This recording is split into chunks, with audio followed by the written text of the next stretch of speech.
Sosok Alia Cole, adik Siska Cole yang tak kalah cantik dan kece. Sosok Siska Cole kini jadi sorotan setelah dirinya dilamar oleh YouTuber Just No Limit. Siska Cole sendiri merupakan seleb TikTok yang eksis dengan konten kegabutan orang kaya setiap harinya. Tak sendirian, Siska Cole sering membuat konten di TikTok dengan sang adik yakni Alia Cole. Konten kreator Siska Cole dan adiknya Alia Cole belum lama ini memamerkan perjalanan liburan mereka di Korea Selatan. Berlibur di Korea Selatan, Siska Cole dan adiknya nampak menikmati berbagai macam kuliner jajanan Korea hingga berbelanja bersama. Potret kebersamaan dan kedekatan Siska dan adiknya ini bahkan dapat acungan jempol dari banyak netizen. Hal itu terungkap dalam kanal YouTube Siska Cole. Melalui kanal YouTube-nya, Siska Cole dan adiknya sedang menikmati makanan di minimarket Korea. Setelah itu, Siska dan adiknya nampak berada di salah satu minimarket Korea. Siska dan adiknya pun masuk ke minimarket itu. Setelah itu, Siska menanyakan pada adiknya, Alia Cole, tentang salah satu makanan favorit Alia dengan panggilan sayang. Sontak beberapa netizen memberikan komentarnya yang memuji kebersamaan dan kedekatan Siska Cole dengan Alia Cole. Profil dan media sosial Alia Cole.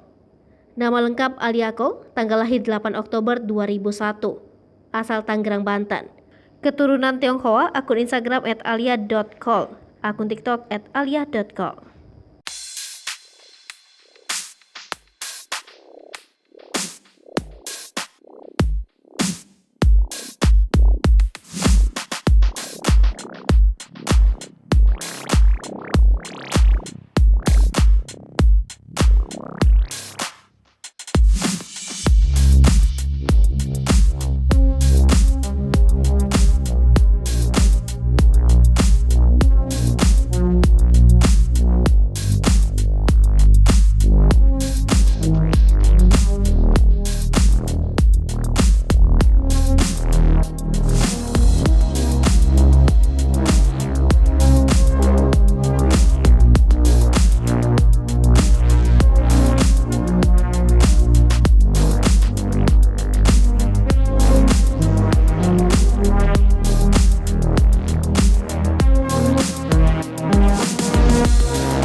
Hai pemirsa Sri Popo TV, jangan lupa komen, like, dan subscribe, serta tonton terus berita-berita terupdate lainnya ya.